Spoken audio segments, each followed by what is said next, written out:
much, everybody. This is a case where if they can do this to me, they can do this to anyone. And these are bad people. These are, in many cases, I believe, sick people.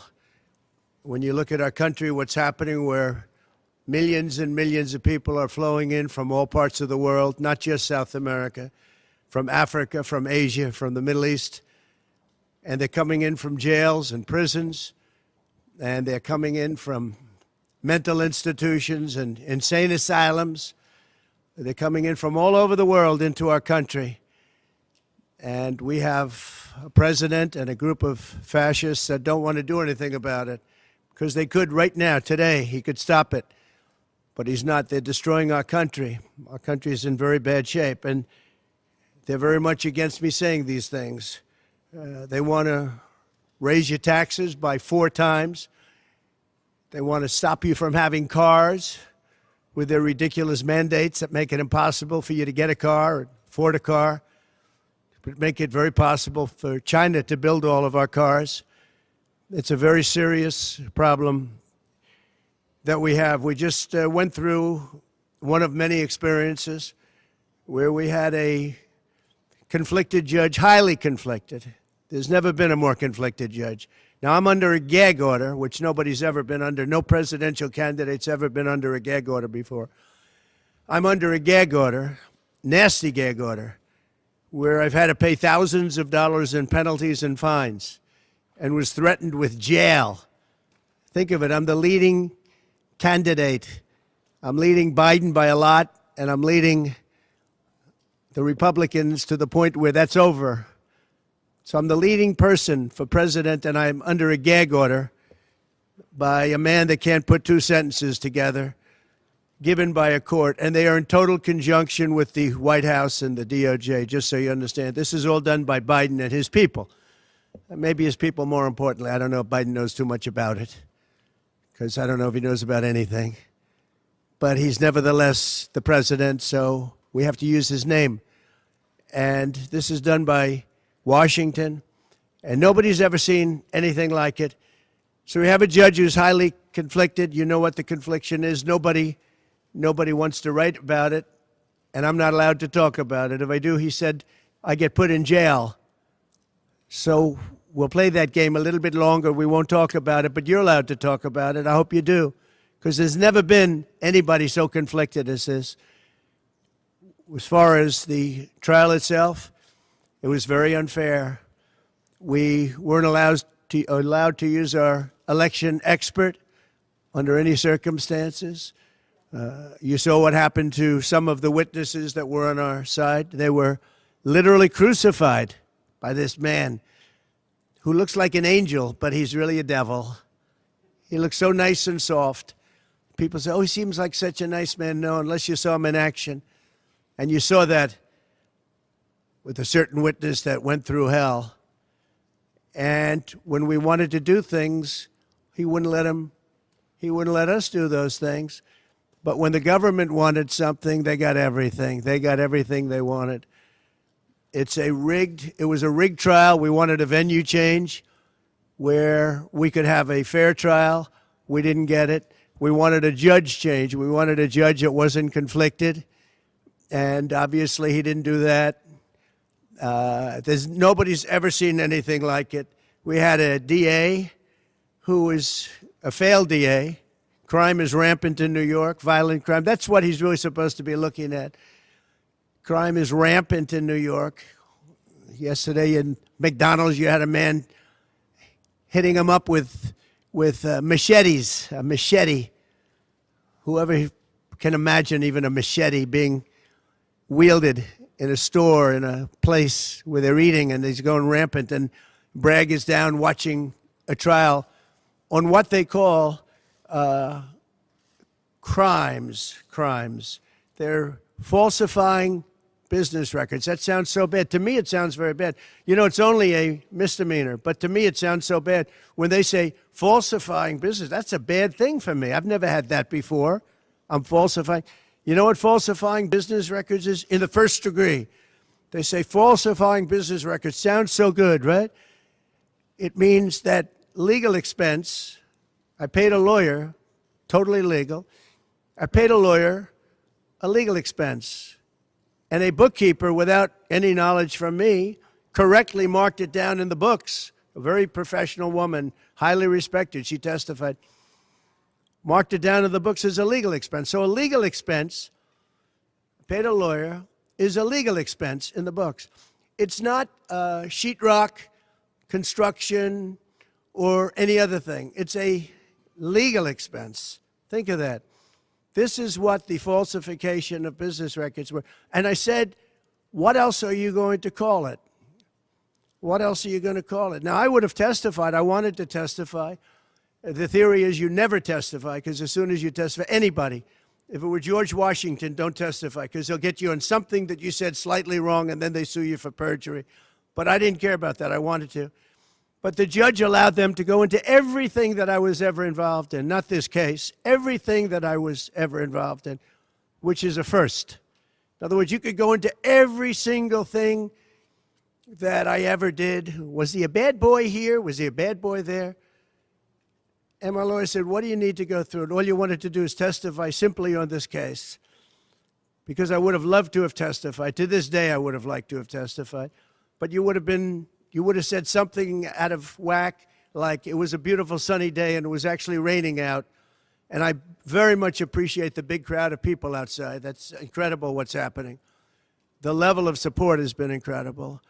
So the whole thing is legal expense was marked down as legal expense. Think of it. This is the crime that I committed, that I'm supposed to go to jail for 187 years for. When you have violent crime all over this city at levels that nobody's ever seen before, where you have businesses leaving, and businesses are leaving because of this, because heads of businesses say, man, we don't want to get involved with that. I could go through the books of any business person in this city, and I could find things that in theory, I guess, let's indict him, let's destroy his life. But I'm out there, and I don't mind being out there because I'm doing something for this country, and I'm doing something for our Constitution. It's very important, far beyond me. And this can't be allowed to happen to other presidents. It should never be allowed to happen in the future. But this is far beyond me. This is bigger than Trump. This is bigger than me. This is bigger than my presidency. And the people understand it because I just see a poll just came out, the Daily Mail. That was the first one, came out, was done last night right after the verdict, where I'm up 6 points. 6 points from what we already were. We were leading fairly substantially. We're up 6 points in the Daily Mail poll. Now, maybe other polls come out and it says something differently. But a lot of people have predicted it because the public understands, and they understand what's going on. This is a scam. There's a rigged trial. It shouldn't have been in that venue. We shouldn't have had that judge. He should have allowed us to have an election expert. We had the best expert, most respected expert, head of the Federal Elections Commission. He was all set to testify. He was waiting for 2 days. And when it was his turn, Bragg's people protested, and the judge knocked him out, said you can't testify. He actually said you can't testify for anything having to do with the trial. You can say what the federal elections is. Well, that doesn't help. Everybody knows that. But you can't testify. So essentially, he wasn't able to testify. Other people weren't able to testify. But with these people, they were able to use people salacious. By the way, and nothing ever happened.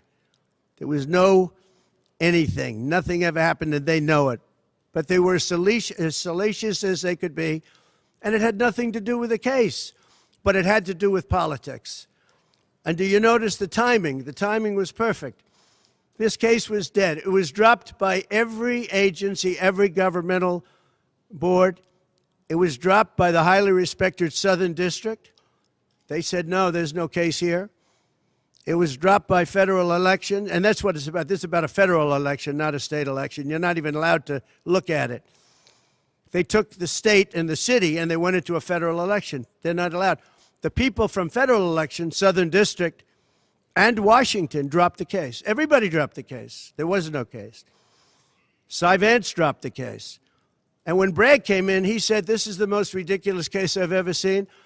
And who would have a certain person, again, gag order, who would have a certain person like this ever testify?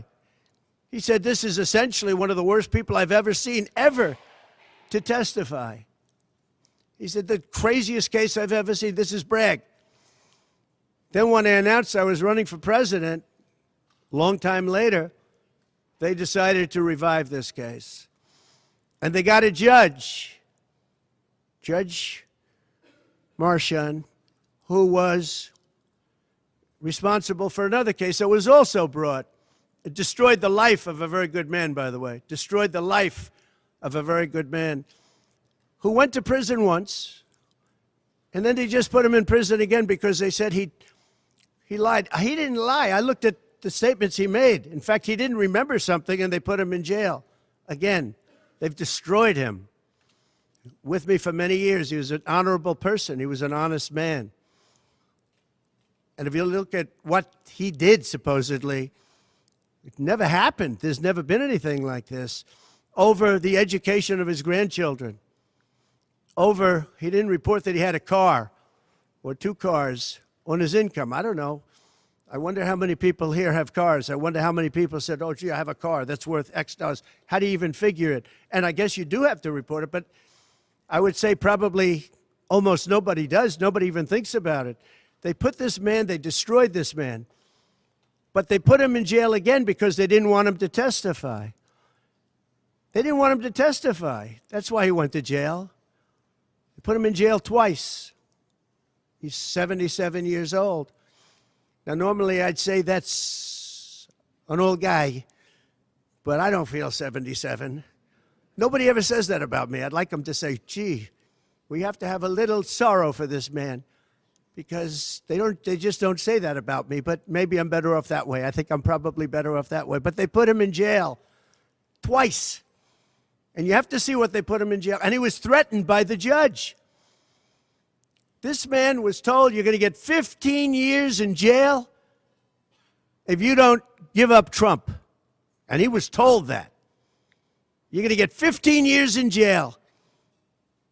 And he made a plea deal because he didn't want to spend the rest of his life. And he was told that viciously.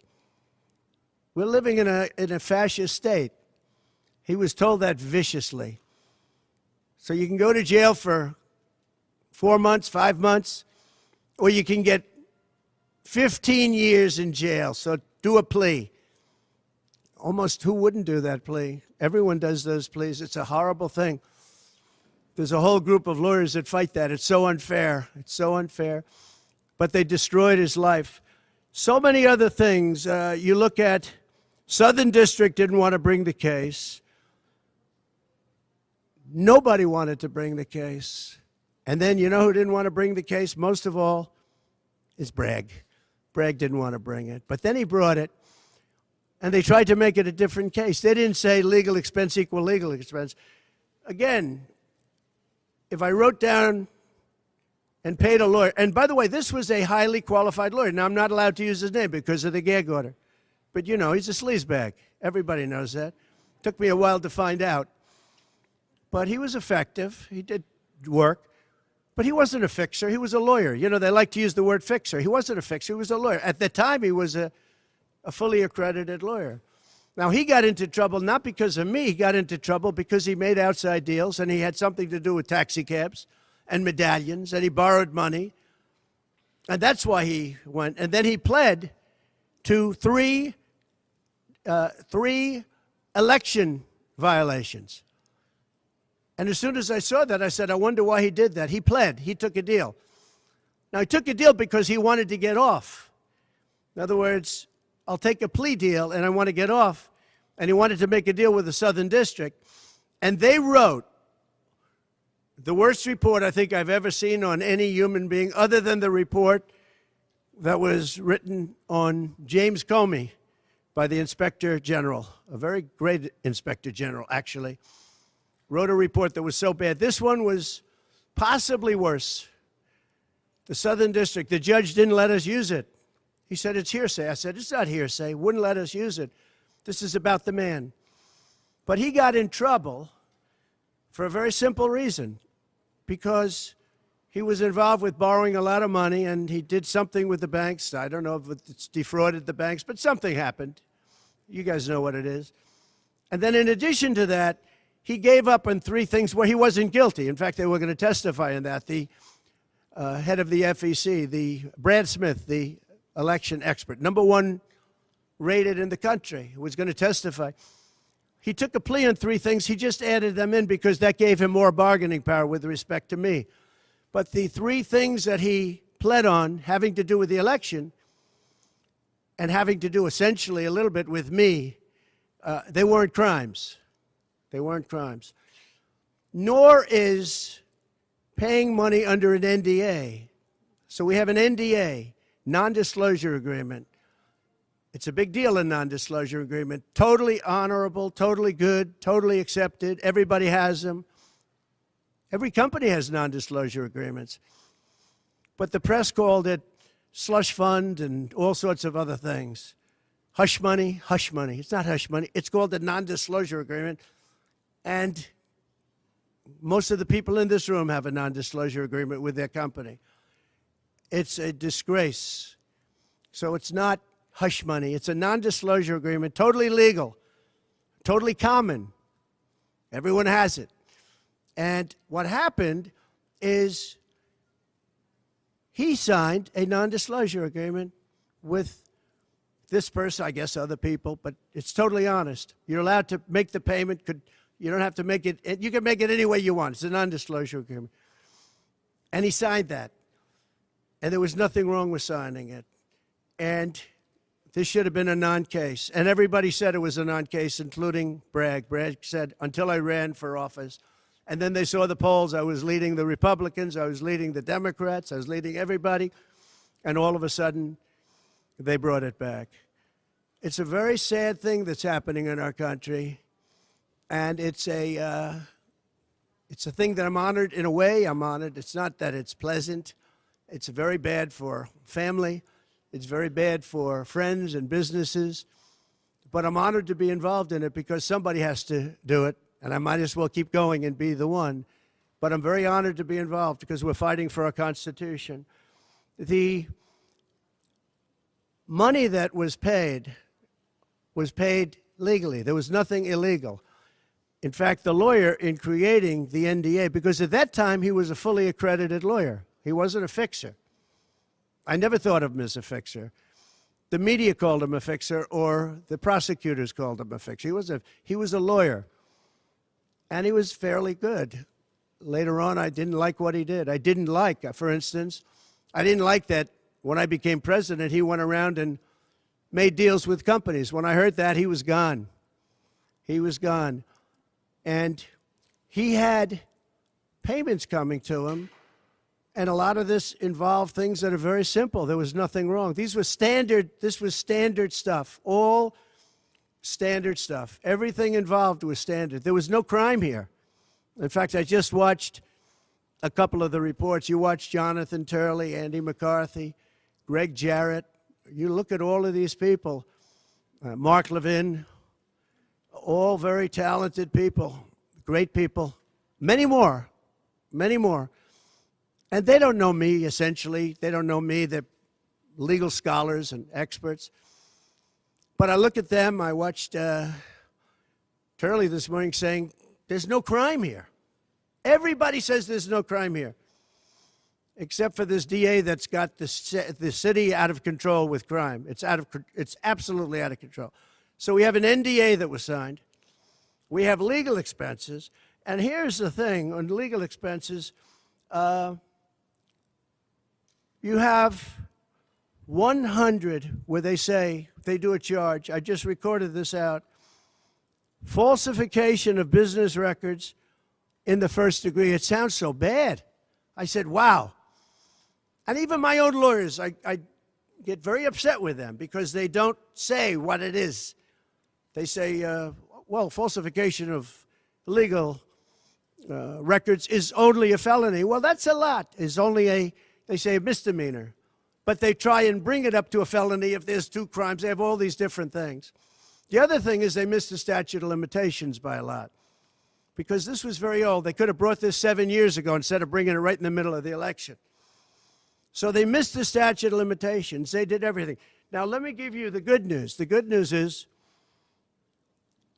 last night, we just got a report this morning, in the history of politics, I believe, maybe I'm wrong, somebody will find that I'm wrong, maybe, but I don't think so.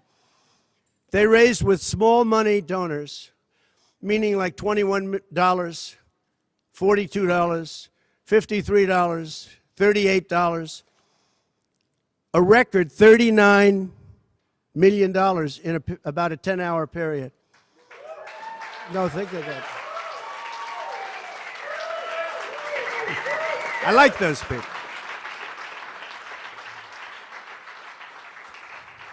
Because so far, I guess it's backfiring. Now, I don't know. I'd rather not have it happen. I don't want to have it backfiring. I don't want to win this thing legitimately, not because they were stupid and did things that they shouldn't be doing. They shouldn't have brought this case. They were saying it this morning. This is a case that should not have been brought. I watched Andy McCarthy say this is a case that should not have been brought. And that was this morning. But they all say that. Every legal scholar has said it. And these are great people. They really understand the law. The other thing, a poll just came out. The first poll, I don't know, maybe others will be bad. But a poll just came out a little while ago. The Daily Mail. Does anybody read the Daily Mail? It's very good. They have a good poll. At least I like it today. And the Daily Mail just came out with a poll, and it has Trump up 6 points in the last 12 hours. 6 points. 6 points since this happened. Who thought this could happen? Because the people of our country know it's a hoax. They know it's a hoax. They get it. You know, they're really smart, and it's really something. So we're going to be appealing this scam. We're going to be appealing it on many different things. He wouldn't allow us to have witnesses. He wouldn't allow us to talk. He wouldn't allow us to do anything. The judge was a tyrant. And you got to see that with Bob Costello, a fine man.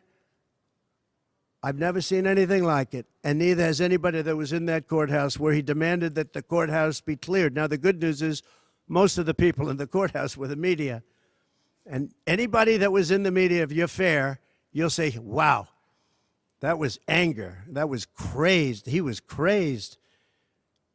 And the reason that Bob Costello acted a little bit upset, which I think he has a right to, was that every question he was being asked was being objected to by the other side and sustained by the judge. Sustained, sustained, sustained. I think he did it many times. I don't know what the number, many times.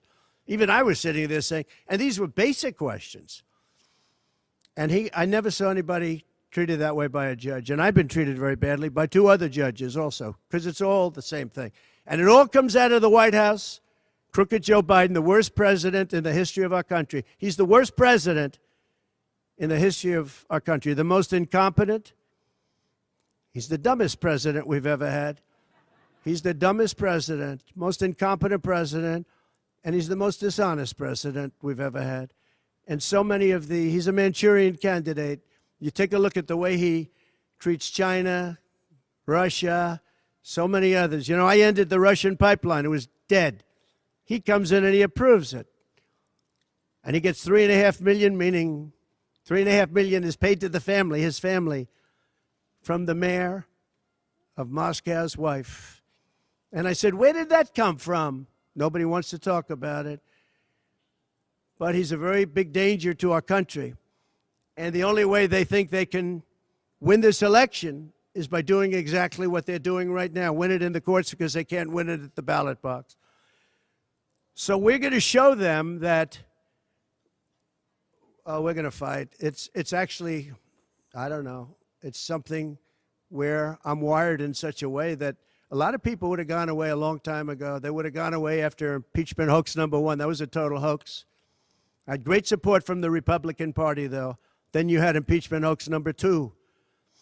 And then they formed the committee. How about they formed the committee of thugs, the J6 committee of thugs.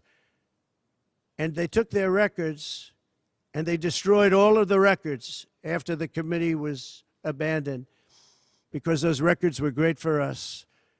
Now, can you imagine if Republicans did that? Everybody would have been in jail by now. Think of it, the unselect, I call it the unselect, they call it select committee, I call it the unselect committee of thugs. They meet, it's 100% Democrat and 2 past Republicans that are no longer Republicans, that are no longer in business anymore, thank you. But it was all Democrats and 2 wayward Republicans.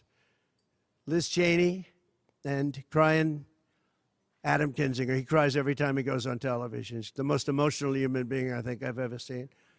And that was our representatives. These 2 people were our rep. So they had all this stuff that they're leaking. And then when it came time to look at the records, like where the police said and the Capitol Guard said that I supplied, think of it, that I recommended as many soldiers or National Guard as you want. 10,000. If you had 500, you wouldn't have had a problem. There wouldn't have been a J6, but Nancy Pelosi and the group didn't want it. Anyway, so they have testimony to all of that, that I did not attack the Secret Service agent in the front of a car. You know, these are strong people. And I supposedly went to the driver, and I grabbed him around the neck. And he rebuffed me, and then I went to the other guy, who I think is a black belt in karate, and he's slightly younger than me. Maybe 35 years, 40 years, 50 years. And I grabbed him around the neck and said, he's a black belt in karate. They know how to get somebody from around their neck. They would have gone like this, and that would be the end of that. Actually, I had a friend that said, you shouldn't dispute that. That makes you look like the toughest cookie we've ever seen. You should have let that go on. But the fact is, it never happened. It was all made up. And that was proven to be made up. It proved to be a false story. And they deleted and destroyed all of that information, every ounce of it. We're dealing with a corrupt government. We have a corrupt country. Our elections are corrupt. Our borders are open. Our borders are going to be closed very soon. November 5th is going to be the most important day in the history of our country. Now, when I say that, because my people are always saying, do this, because we're fighting for America, DonaldJTrump.com. I hope everybody watching right now, DonaldJTrump.com, because it really makes a difference. They have a lot of money on the other side. I don't know where they get it. Nobody knows where they get it. But for some reason, they get money. But they're not on the side of our country. In many ways, I think they hate our country. Who on earth can want open borders where people are allowed to pour in from countries unknown, from places unknown, from languages that we haven't even heard of? We have people sitting in schools with languages where very few people have ever even heard of these languages. It's not like Spanish or French or Russian. Languages unknown. We have people coming from corners of the globe, and many of them are not good people. Many terrorists, record levels of terrorism, record levels of terrorists have come into our country. Record. They've never seen anything like it. You know, there was a report that in 2019, I don't believe this, by the way, the media gave it, and it was good for me, believe it or not. They said in 2019, there were no terrorists recorded that came into our country. I don't believe that. I don't think that's possible. But 2019 was a Trump year. I don't believe that that could be possible. But they said no terrorists came into our country. So let's say it was close. Let's say it was close. But now record levels of terrorists, record levels, the highest level we've ever seen of terrorists are pouring into our country. You have China with just in the last few months, 29,000 people came in, and I looked at them on a line, and they look like perfect soldiers. They're almost all male, from 19 to 25. It looks like a recruiting exercise. They have beautiful tents. They have propane stoves. They have cell phones, the best you can buy. I said, what's going on? It looks like they're building an army right in our country. Now, I don't think that would happen, right? We're losing our country. And I really think that this is an event, what took place yesterday with this judge. Look, we have conflicted, but he's a crooked judge, and you'll understand that. And I say that knowing that it's very dangerous for me to say that, and I don't mind, because I'm willing to do whatever I have to do to save our country and to save our Constitution. I don't mind. So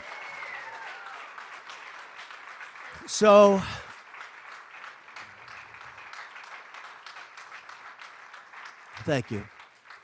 So we will continue the fight. We're going to make America great again. Very simple.